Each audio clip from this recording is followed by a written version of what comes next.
ازيكم حبايبي، عاملين ايه؟ يا رب تكونوا بخير. النهارده بقى عملت لكم المسقعه المصريه بالطريقه المظبوطه وريحتها تجنن من غير ما تشرب ولا نقطه زيت. بس قبل ما ندخل الفيديو حابه اطلب منكم انكم تعملوا لايك وشير واشتراك في القناه وتفعلوا الجرس عشان يوصلك كل جديد. يلا نسمي الله ونبدا الفيديو.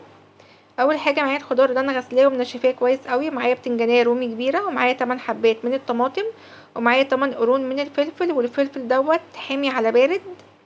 اول حاجه هبدا ان انا اعملها، هبدا ان انا اجيب الطماطم وهبدا ان انا اشيل القمع بتاعها بالشكل دوت، وهبدا ان انا اقطعها قطع صغيره، مكعبات صغيره خالص كده.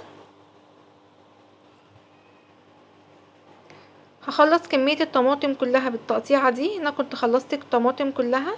هبدا بقى ان انا اجيب طبق وهجيب الفلفل وهبدا ان انا اقطعه حلقات صغيره بالشكل دوت.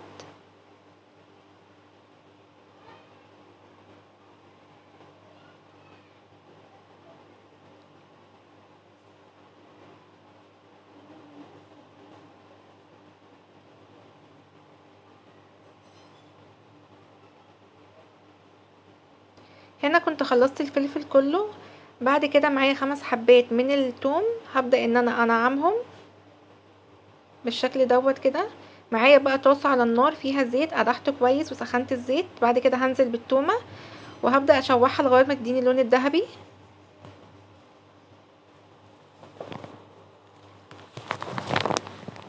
بعد كده هنزل بالطماطم اللي انا قطعتها في الزيت، هديها تقليبة.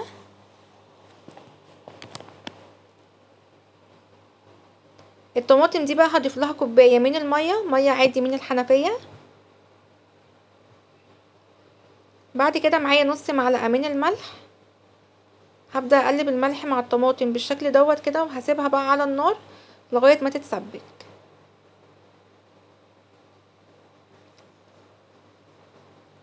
تمام كده. معايا بقى البتنجانية، هبدأ ان انا اشيل القمع بتاعها من فوق كده، ومن تحت كده هديها برضو تقطيعة.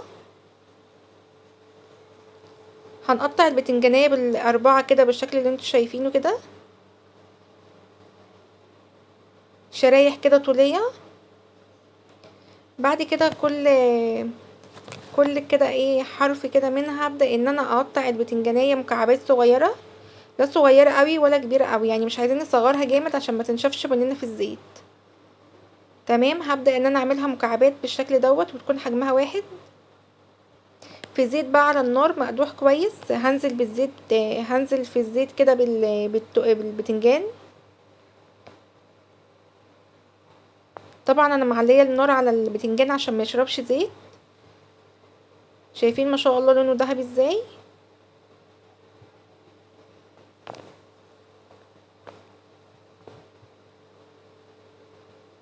وهنا الطماطم كانت اتسبكت معايا بالشكل دوت كده. هبدا ان انا اديها تقليبه، اخد بالي منها برضو وهي على النار.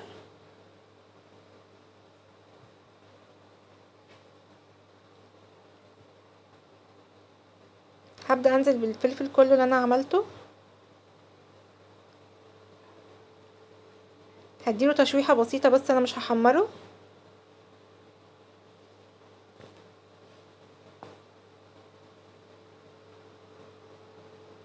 بعد كده الطماطم جهزت معايا. هبدا برضو بعد ما تتسبك هبدا ان انا انزل عليها بكوبايه من الميه. يعني سبكنا الاول الطماطم بكوبايه ميه، بعد ما اتسبكت معانا ونشفت وخرجت الايدام بتاعها هبدا ان انا اضيف لها كوبايه من الميه تغلي بس دقيقتين.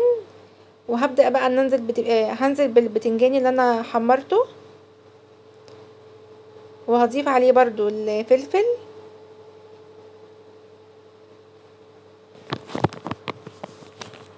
هنديها بقى تقليبه كده على النار، بس نقلبها بالراحه عشان البتنجان ما يتهرش مننا.